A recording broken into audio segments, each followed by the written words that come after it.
오늘 우리 하나님의 말씀입니다. 신약성경 디모데후서 4장 7절로 8절입니다. 디모데후서 4장 7절로 8절 신약성경 346쪽에 있습니다. 두 절의 말씀을 저와 같이 한 목소리로 같이 봉독하겠습니다. 시작. 나는 선한 싸움을 싸우고 나의 달려갈 길을 마치고 믿음을 지켰으니 이제 후로는 나를 위하여 의의 면류관이 예비되었으므로 주 곧 의로우신 재판장이 그날에 내게 주실 것이며 내게만 아니라 주의 나타나심을 사모하는 모든 자에게 도니라. 아멘. 한 번 더 기도합니다. 주님 감사합니다. 귀한 말씀 앞에 서게 해주시니 이 말씀을 통하여 변화받게 하시고 주의 은혜로 충만해져서 하나님 이 땅 위에서도 하나님의 말씀과 뜻대로 온전히 살아낼 수 있도록 도와주옵소서. 연약한 종을 붙드시고 힘주시고 주님만을 증거하길 원하옵고 예수님의 이름으로 기도드립니다. 아멘. 할렐루야. 만나서 반갑습니다. 이 코로나가 4차 대유행이라고 해서 지금 수도권은 지금 또 말할 수 없는 또 고통 가운데 놓이게 됐는데 또 오늘 우리는 이렇게 또 예배를 드려요. 참 감사하지요. 그러나 이 모든 것들이 서로의 같은 아픔인 거예요. 같은 아픔.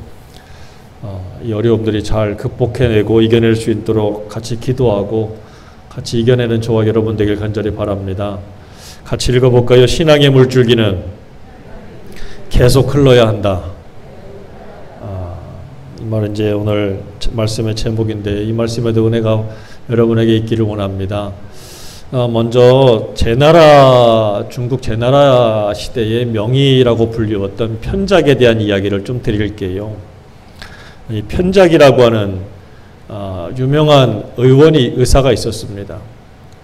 근데 이 사람이 제나라에 환후를 찾아가서 이렇게 이야기했어요.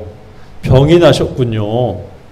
아직은 피부에 있지만 빨리 치료하지 않으면 화가 될 것입니다. 그랬더니 환우가 그 말을 듣고서는 그냥 난 병이 안 걸렸으니까 돌아가라고 돌려보냈어요.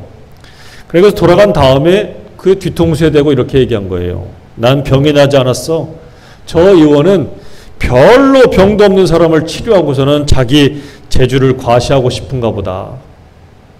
자기를 드러내고 싶어서 저렇게 얘기하는구나.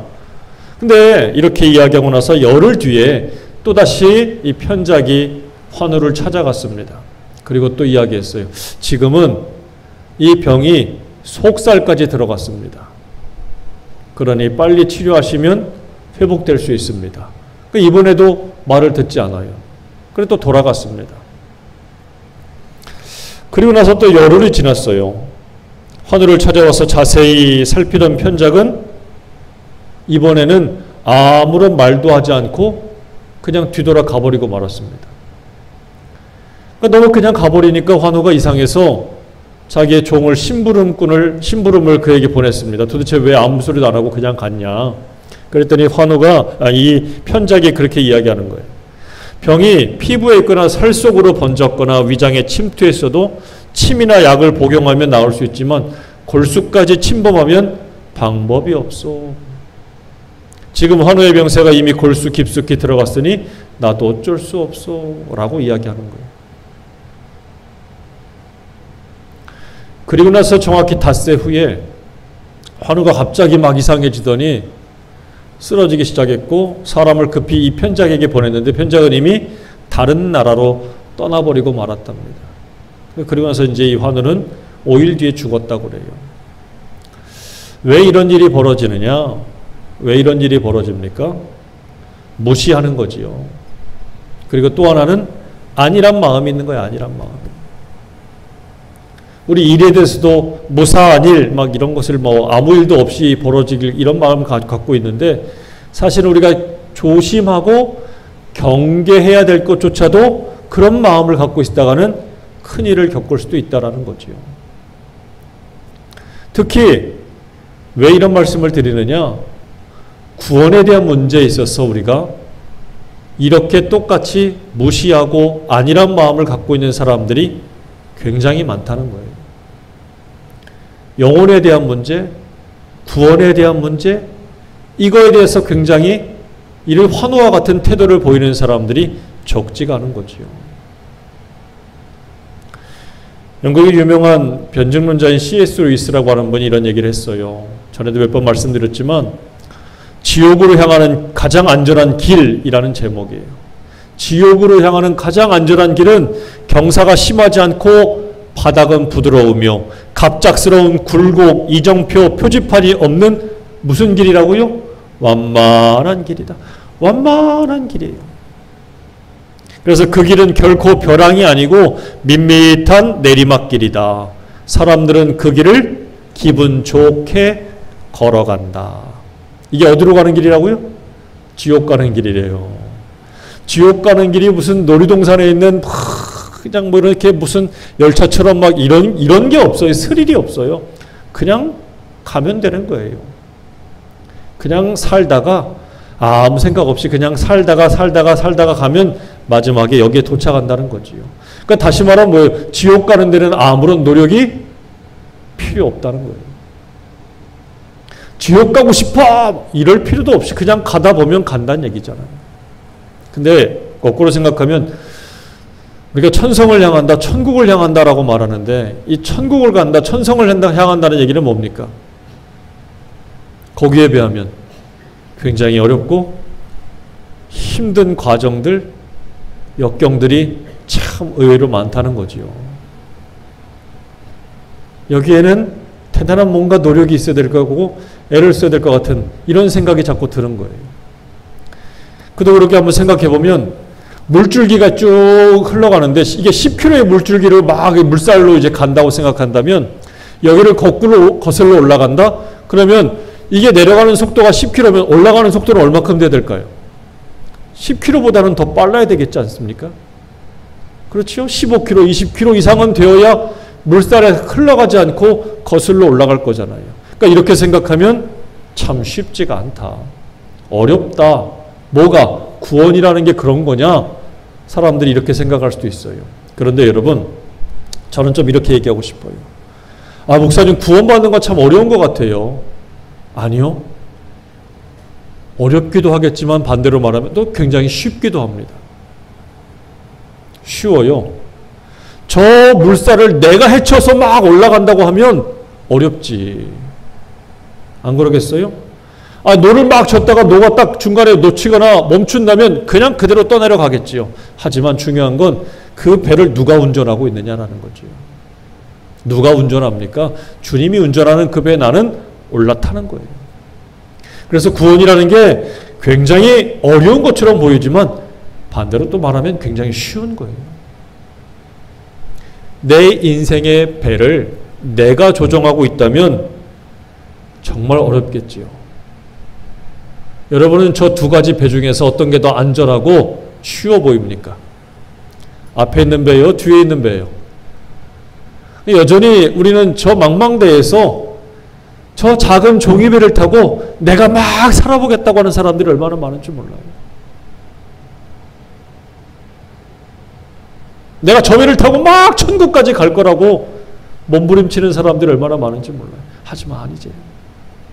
주님이 운전하고 있고 나는 그 배에 올라타면 되는 거예요. 이게 어려워요? 쉽지요. 여러분, 기독교에서 말하는 구원은요, 참 쉬운 거예요. 사람이 너무 쉬우니까 그 가치를 인정하지 않는 것 같아요. 하지만 우리가 감당할 수 없기 때문에 주님이 그냥 쉽게 준 거예요. 이 구원, 세상에 떠내려가지 않는 것, 그건 우리의 힘으로 할 수 있는 게 아니에요. 주님의 배에 올라타야만 우리는 그 길을 갈 수 있는 거예요. 사랑하는 여러분, 주님의 배에서 결코 뛰어내리지 말고 그 배 놓치지 말고 올라탔으면 끝까지 저 천성을 향해서 힘차게 걸어갈 수 있는 저와 여러분이 되시기를 주의 이름으로 축원합니다. 놓치지 마요. 내리지 마요. 끝까지 가야 돼. 한 가지 좀 고백을 보고 갈 텐데 빌립보서 3장 14절 15절에 사도 바울이 이렇게 고백해요. 형제들아, 나는 아직 내가 잡은 줄로 여기지 아니하고 오직 한 일 즉 뒤에 있는 것은 잊어버리고 앞에 있는 것을 잡으려고 무엇을 향하여? 표대를 향하여 그리스도 예수 안에서 하나님이 위에서 부르신 부름의 상을 위하여 달려가노라. 얼마나 목표가 분명해요. 목적이 뚜렷하잖아요. 하나님이 위에서 나를 부르셨대. 나는 그걸 받으려고 지금 힘차게 달려간다. 이게 사도 바울의 고백이에요. 얼마나 이 고백이 멋있습니까? 뒤에 있는 거 다 잊어버리겠대요. 앞에 있는 그 표대를 향해서만 내가 힘차게 달려가겠다. 근데 안타깝게도 많은 사람들이 이걸 잊어버리고 있어요. 제가 지난주에 어떤 목사님이 영상을 보내서 이렇게 봤는데 그 영상은 뭐였냐면 요즘에 젊은 아이들이 10대, 20대, 30대의 젊은 사람들이 교회를 떠나는 이야기들을 영상으로 담아낸 한 40분 정도 되는 분량의 영상이더라고요. 그것을 잠깐 이렇게 보면서 마음이 참 아팠어요. 공통점은 뭐였냐면 하나님에 대한 실망은 없어요.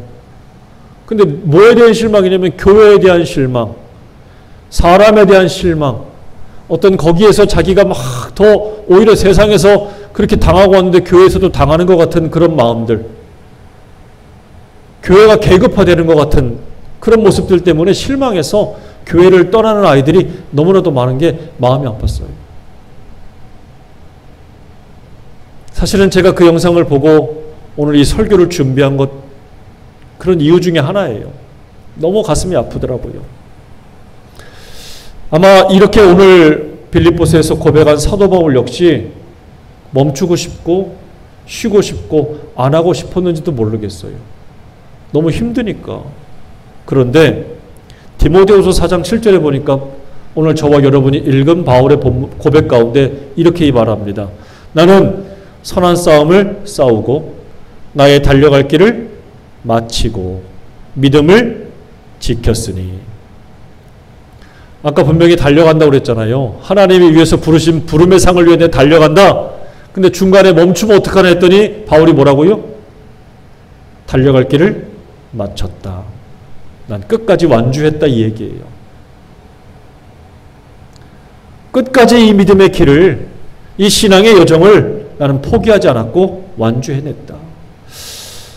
저는 늘 이 말씀을 알고 있고 참 많이 봤던 말씀인데 이번 설교를 준비하면서 제 마음에 참 많이 은혜가 됐어요.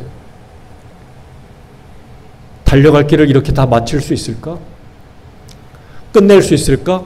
마라톤으로 친다면 42.19km 그 마지막 결승점을 내가 정말 통과할 수 있을까? 라고 하는 생각이 들더라고요. 끝까지 갈 수 있을까? 그래서 오늘 저는 이렇게 한번 점검해 봤으면 좋겠어요. 나는 정말 오늘도 맡겨진 사명에 최선을 다하고 있는가? 하나님이 위에서 부르신 부름의 상을 위해서 나는 달려가고 있는가? 혹시 나는 지금도 신앙을 멈추고 싶고 쉬고 싶은 생각은 들지 않는가? 이제 그만하고 싶다. 안 하고 싶다. 의외로 근데 이런 사람들이 많아요. 자기를 점검해 보지도 못하고 그냥 세상에서 막 미는 대로 밀려가고 끄는 대로 끌려가는 이런 태도를 가지고 그냥 어디로 갈지를 모르는 사람들이 의외로 굉장히 많다는 거지요. 여러분, 달려가는 것을 멈추면 그냥 우리 생각에는 그냥 멈춰 있다라고 생각할 수 있겠지만 신앙의 세계, 영적인 세계는 그게 아닙니다. 신앙의 멈춤, 신앙의 끝은 뭐냐면 그냥 그 자리에 가만히 있는 게 아니라 표류하는 거예요. 표류가 뭡니까? 어디로 떠내려가는지를 모르는 거예요. 영적인 표류. 항구에 있는 배는 붙들어 매고 있으니까 안전하지만 붙들어 매지 못하고 있는 상태에서는요, 그냥 떠도는 거예요. 어디로 갈지 모르는 거예요. 미국의 한 대학에서 이런 연구를 해봤어요. 신앙을 멈춘 여성들을 상대로 조사를 해봤어요. 그랬더니 그 결과가 참 안타깝게도 뭐냐면 신앙을 멈추지 않은 여성들에 비해서 우울증에 걸릴 확률이 3배가 높다. 또 알코올 중독에 걸릴 확률도 3배가 높다라고 하는 이런 결과를 내놓더라고요. 왜 그럴까요? 그냥 뭐 교회를 안 나오는 것뿐이고 뭘 하던 걸 멈춘 것뿐인데 왜 삶을 이렇게 엉망이 되어가는 걸까? 그래서 단순히 그냥 영적으로 끝내버리고 신앙을 멈춘다고 하는 것은 멈춰지는 이걸로 되는 게 아니라 내 영혼이 어딘가를 모르는 그곳을 떠돌아다니는 떠돌이가 될 수밖에 없다라는 것을 깨달아야 된다는 사실입니다. 중요한 건 여러분, 하나님이 나를 구원의 길로 인도해 주셨어요. 그렇다면 우리가 될 것은 바로 뭐냐면, 내가 그 길을 보고 달려가는 이 길 위에 있다면 정말 그 어느 것 때문에 자꾸 실망할 것들이 분명히 다가옵니다. 많은 인생의 장애물이 다가오고 나로 하여금 그 길을 바라보지 못하게 만드는 많은 술수들이 분명히 있을 거예요. 근데 여러분, 한 가지만 그래도 결심해야 돼요. 바로 뭡니까? 뒤돌아서지 않겠네. 우리 찬송만 그렇게 하지 말고 정말 그렇게 고백할 수 있는, 그렇게 결단할 수 있는 저와 여러분 되길 간절히 바랍니다. 실망거리가 분명히 있어요. 장애물들이 분명히 있어요. 하지만 그 뒤에서, 그 앞에서 뒤돌아서지 마세요. 그래도 가야 돼. 그래도 가야 돼. 십자가를 지기 참 어려웠지만 주님이 그럼에도 불구하고 십자가를 지셨잖아요. 왜? 우리로 하여금 그 길을 걷게 하시려고. 그러니 여러분, 끝까지 포기하지 말고 인내하며 그 십자가 지신 주님의 뒤를 따라갈 수 있는 저와 여러분 되길 간절히 바랍니다. 한 가지 우리가 보면요, 사람이 아닌데 이게 연어라고 하는 물고기예요. 난 이 물고기들 볼 때마다 참 대단해요. 어떻게 저렇게 할 수 있지? 여러분, 물고기가요, 이 연어가요, 자기가 태어난 곳에다가 알을 다시 낳기 위해서 돌아오는데 어디서부터 오냐면 캐나다에 있는 저 해안에서부터 여기까지 와요. 그 길이가 자그마치 얼마큼 되냐면 2만 킬로입니다. 2만 킬로나 되는 그 길을 찾아서 자기가 태어난 그곳까지 막 찾아서 온다는 거예요. 뭐 하려고? 알 낳으려고. 그런데 그 2만 킬로나 되는 길을 찾아오는데 여러분, 이 물고기가 그 알을 낳기까지 얼마나 많은 과정들이 있는지 모르는데 이 물줄기를 보세요. 여기 거꾸로, 이거 거꾸로 올라가는 게 쉽겠습니까? 어려워요. 그런데 물줄기만 있는 게 아니라 요즘엔 사람들이 다 이렇게 제방을 쌓아가지고 제방 높이가 높아요, 제법.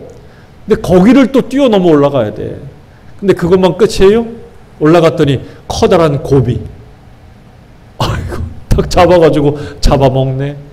또 그것만 끝나나요? 이번에 사람도 가서 잡아요. 제 친구가 알래스카에 있는데 1년에 한 번씩 꼭 요만큼, 요거 좀 전이죠. 요 연어잡이가 시작되면은 저한테 사진을 보내요. 왜? 놀러 오라고. 연어가 정말 이만하더라고요, 이만해. 근데 연어는요, 이렇게 많은 장애물들, 방해거리가 있음에도 불구하고 구역구역 올라가요. 왜? 알을 낳으려고. 자기의 생존에 또 다른 본능이겠죠. 그보다도 연어와는 비교도 할 수 없는 하나님이 창조하고 지음받은 인생이 하나님이 부르신 부름의 상을 위해서 여러분 멈추지 말고 달려가야 될 줄로 믿으시길 바랍니다. 장애물이 있어도 뛰어넘어가야 돼요. 포기하지 말고 끝까지 가야 돼요. 오늘 우리가 읽은 디모데후서 4장 6절에 보면 사도 바울이 이렇게 말합니다. 전제와 같이 내가 벌써 부어지고 나의 떠날 시각이 가까웠도다. 무슨 얘기입니까? 이게 죽을 때가 됐다는 얘기예요. 전제라고 하는 것은 제사의 마지막 단계예요. 그러니까 이걸 부어준다고 했으니까 술이나 포도주를 붓는 겁니다. 그러면 제사가 끝나는 거예요. 그러니까 제사의 막바지 단계에 이른 것처럼 나도 이제 죽을 때가 됐다. 내가 떠날 시각이 가까웠다. 이 말입니다. 여러분, 떠날 시각, 죽음의 시간이 점점 가까워졌는데 사도 바울의 일생을 되돌아보면 사실 그는 태어날 때부터 뭐였냐면 로마의 시민권자였어요. 로마의 시민권? 나 대한민국의 시민인데? 그게 참 중요하겠지요. 어느 나라에 속해 있는 게 분명한 건데, 당시에는 그 모든 근대 일동을 로마가 통치하고 지배하고 있었습니다.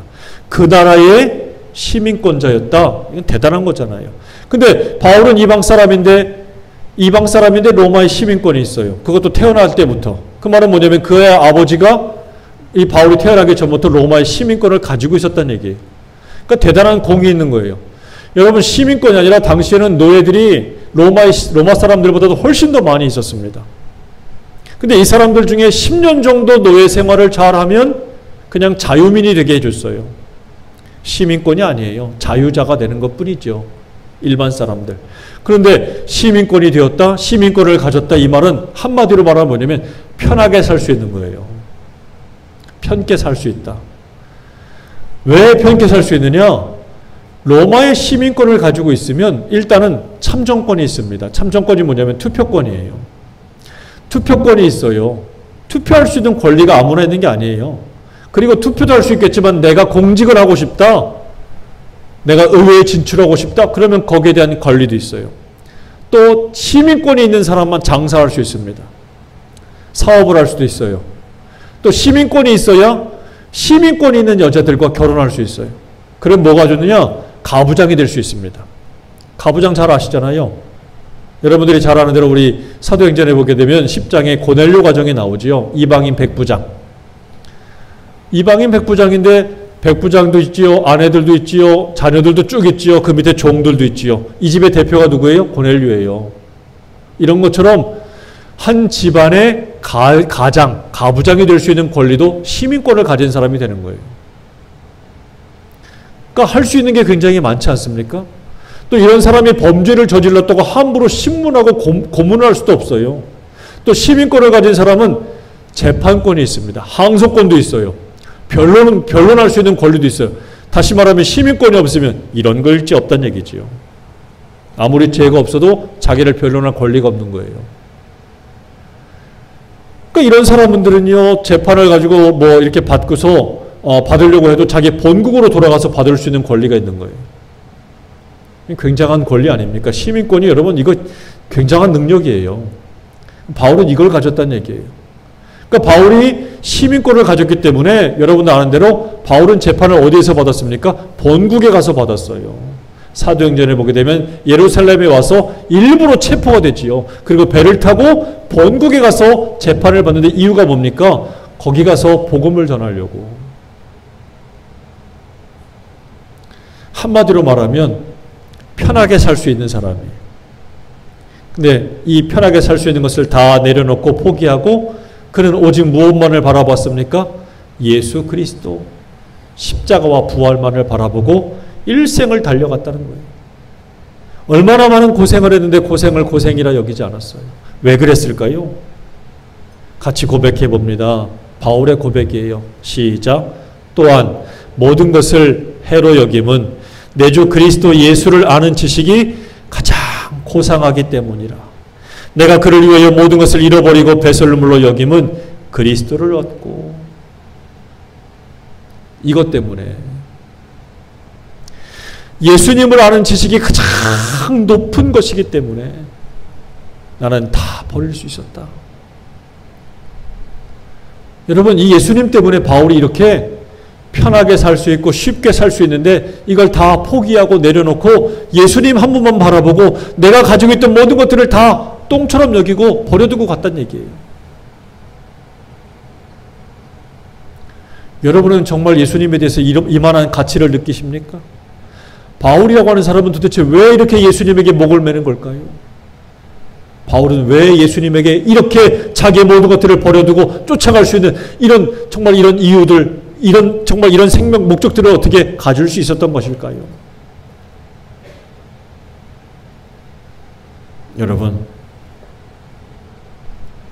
여러분은 정말 예수님이 바울처럼 고백하는 그런 목적이 되십니까? 생명이 됩니까? 이유가 되십니까? 어떤 분들은 예수는 붙잡아도 되고 놓아버려도 되고 바라봐도 되고 등져도 되고 뭐 그냥 선택의 하나일 뿐인 것처럼 여기는 분들이 적지가 않아요. 그러나 바울은 무엇입니까? 선택이 아닌 거예요. 오히려 자기가 선택을 받았다는 거지요. 내가 택함을 받았다는 거예요. 너무나도 감사하다는 거지요.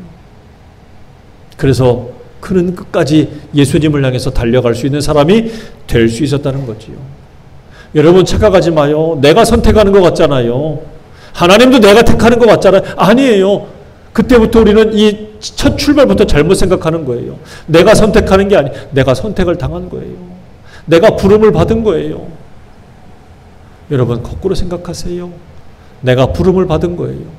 그 부름을 받았기 때문에 힘들고 어려워도 내가 그 길을 갈 수 있었던 것이고 바울은 그것을 깨달았기 때문에 모든 것을 다 배설물 똥처럼 여길 수 있었다라는 거지요. 하나님을 위하여 이 믿음의 여정을 여러분 포기하지 말고 끝까지 달려갈 수 있는 저와 여러분 되길 바랍니다. 많은 것들을 가졌지만 그것을 하나님을 위해서 쓰는 사람은 결코 배설물이 되지 않아요. 영광이 될 것이나 내가 가진 것들을 나만 위해서 사용하고 내가 가진 시간을 착각해서 내 것이라고만 여기고 살면 결국 그것은 배설물, 똥처럼 되고 말 것이에요. 저와 여러분이 정말 하나님이 기뻐하시는 참 일꾼들, 믿음의 귀한 인생들이 되기를 주의 이름으로 다시 한번 축원합니다. 연극 중에 남은 15분이라고 하는 연극이 있어요. 어떤 사람이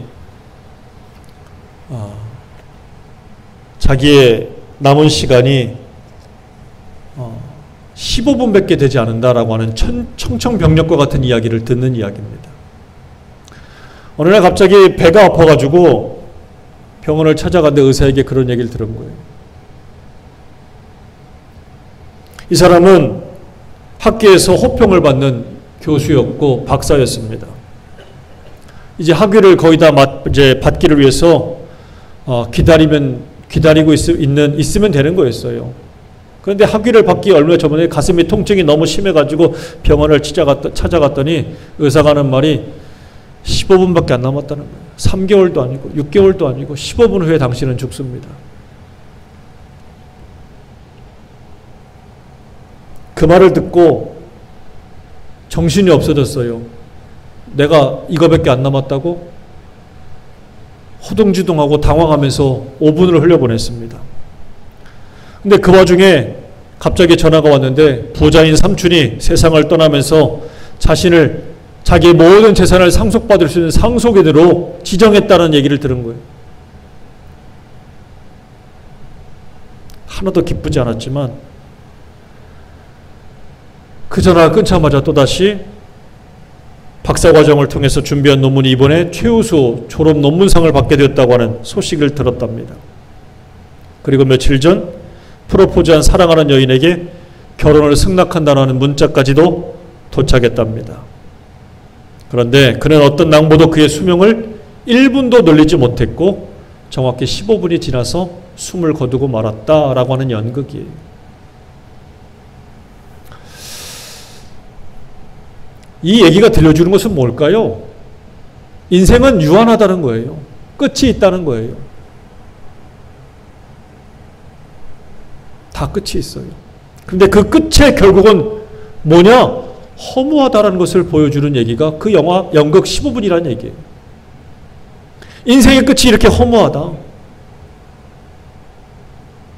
세상의 것을 움켜잡으려고 막 달려가지요. 근데 다 잡았는데 그 끝은 뭐라고요? 허무하네.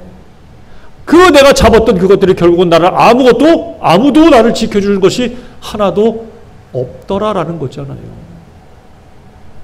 내가 잡으려고 애썼던 것들이 나를 지켜주는 것은 하나도 없더라는 거예요. 심지어 자녀들도 나를 지켜주는 것이 아니에요.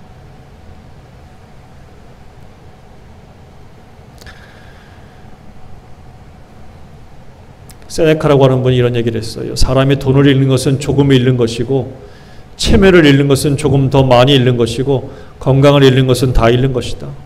인간은 항상 시간이 모자란다고 불평을 하면서 마치 시간이 무한정 있는 것처럼 행동한다.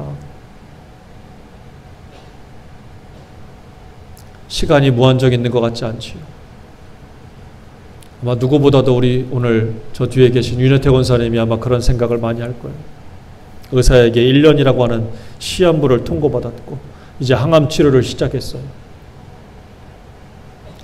여러분 앞에 이렇게 말씀을 드리는 건 우리의 시간이 무한정 있는 게 아니에요. 무한정 있는 게 아니에요. 우리에게 분명히 끝이 있습니다. 여러분, 이거 불편한 얘기예요. 근데 이 불편한 얘기를 어디에서 듣는 줄 아십니까? 교회에서 듣는 거예요. 왜 교회 오면은 편한 얘기만 들을 줄 아니에요. 오히려 교회는요, 불편한 얘기 듣는 데예요. 이런 얘기는 아무도 안 하거든요. 좋은 얘기만 하려고 하거든요. 그러나 여러분, 알아야 됩니다. 끝이 있어요. 그러나 우리의 그 끝은 아까 연극 15분에서 말한 것처럼 허무하지 않았다. 참 감사하다, 기쁘다. 오늘 어떻게 되느냐? 바울처럼 나는 내 마지막에 선한 싸움을 싸웠다라고 고백할 수 있는 그 고백의 꼬리를 오늘 남겨야 되겠기 때문에 이렇게 말씀을 드리는 거예요. 그래서 바울이 뭐라고 이야기합니까? 오늘 본문에서 나는 선한 싸움을 싸웠다. 인생은 싸움의 연속이에요. 안 싸우는 게 뭐가 있어요? 다 싸우지. 태어날 때부터 싸우지. 야곱과에서도 태어날 때부터 형제의 발목을 잡고 태어나면서 서로 싸우고 태어났어요. 인생은 싸움의 시작이고 싸움의 끝이에요.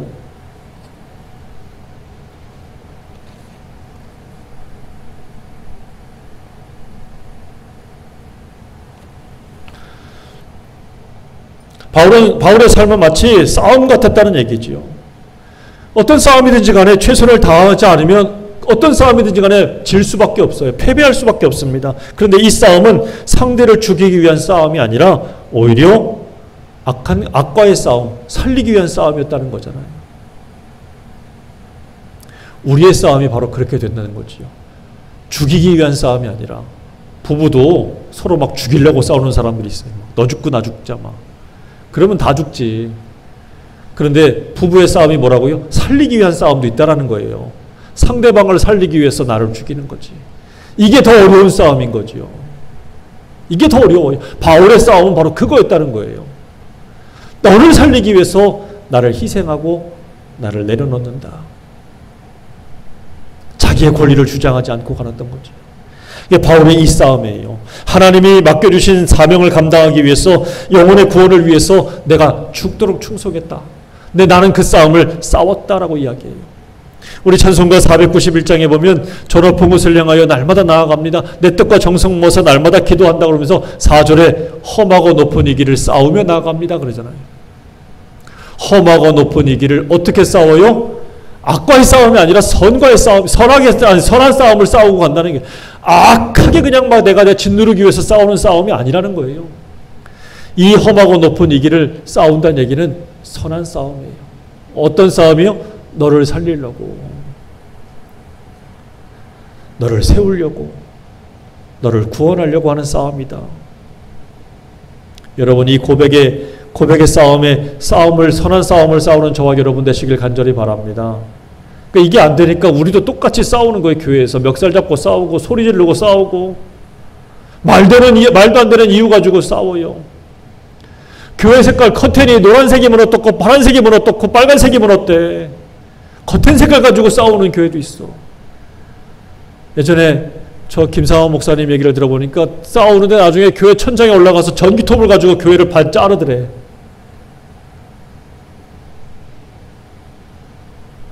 무슨 싸움이에요 이거는? 혈과 육의 싸움이지요. 선한 싸움입니까? 아니 악한 싸움인 거예요. 5절에 보니까 내 주를 따라 올라가 저 높은 곳에 우뚝 서 영원한 복락 누리며 즐거운 노래 부르리. 여러분 이 찬송의 이 마지막 이거 뭐예요? 악한 싸움한 사람들은 이 자리에 설 수가 없어요. 주님과 함께 선한 싸움을 싸우고 그 싸움 끝에 같이 주님과 함께 서는 줄로 믿으시는 저와 여러분 되길 바랍니다. 그리고 두 번째 바울이 뭐라고 그래요? 나의 달려갈 길을 마쳤다. 중간에 멈추지 않고 마쳤대요. 얼마나 힘들고 어려운 인생의 장애물들, 신앙의 장애물들이 많았겠어요. 근데 바울은 그런 것들이 나타났다고 해서 멈추지 않고 마쳤대요. 달려갔대요. 왜? 그 길의 끝에 누가 기다리고 계십니까? 주님이 기다리기 때문에. 나를 하늘에서 위에서 부르신 그분이 계시기 때문에 거기까지 가는 거예요. 그러니까 여러분 어디가 내 마침입니까? 주님 만나는 그 자리가 내 마침이에요. 내 신앙의 마침은 거기에요. 내 믿음의 마침은 어디입니까? 주님 만나는 그때예요. 주님 만났는데 뭘 더 믿어? 믿을 게 뭐가 있어? 그때까지, 주님을 만나는 그때까지 여러분 이 믿음, 이 신앙의 길을 끝까지 다 달려갈 수 있는 저와 여러분 되기를 축원합니다. 목적을 앞에다 두고 아니 1km 앞에서 멈췄던 10km에서 멈췄던 멈춘 건 멈춘 거예요. 끝난 거 아닙니까? 못 간 거지. 다 완주할 수 있는 저와 여러분 되길 바랍니다.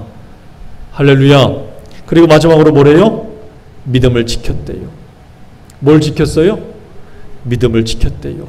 사랑하는 여러분 같이 합니다. 믿음을 지킵시다. 믿음을 지키세요. 믿음은 지키는 거래요. 믿음은 지키는 거래요. 여러분은 정말 무엇을 지키기 위해 사십니까? 어떤 이들은 가족을 지키려고 살지요. 가족들을, 자식들을 지키려고 살아요. 명예를 지키려고 살아요. 건강을 지키려고 살아요. 학식과 모든 것들을 자기가 쥐려고, 이런 것들을 지키려고 살아요. 내가 이뤄놓은 것들을 지키려고 살아요. 하지만 생각해봐요. 그것이 내 마지막 순간에 나를 지켜줄 수 있을까요? 내가 지킨 것들이 과연 나를 지켜줄 수 있을까요? 아니에요. 아까 말한 대로 남은 15분 후회하고 절망할 뿐입니다. 허무할 뿐이에요. 사랑하는 여러분, 무엇이 나를 지켜줍니까?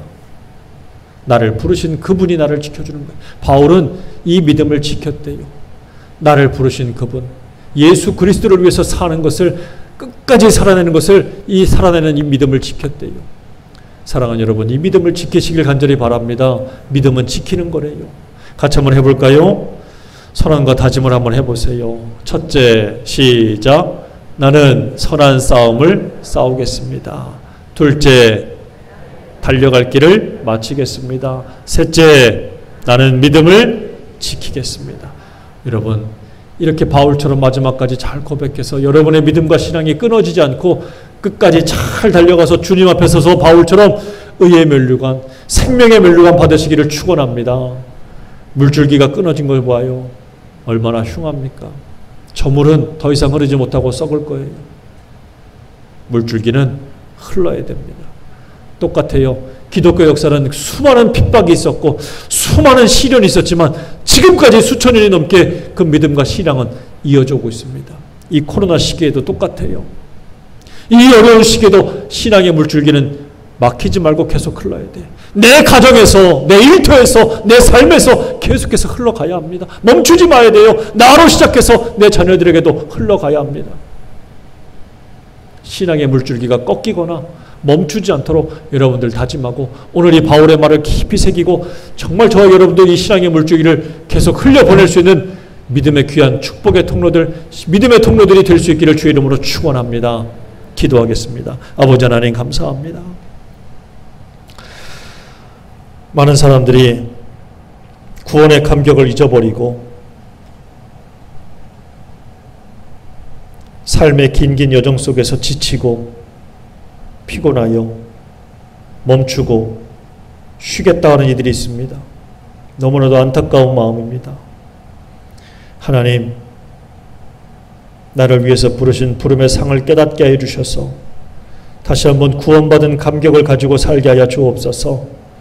또한 이 긴긴 인생의 여정 속에서 멈추지 않고 쉬지 않고 맡겨진 사명에 최선을 다해서 걸어갈 수 있는 성도가 되게 하여 주시옵소서.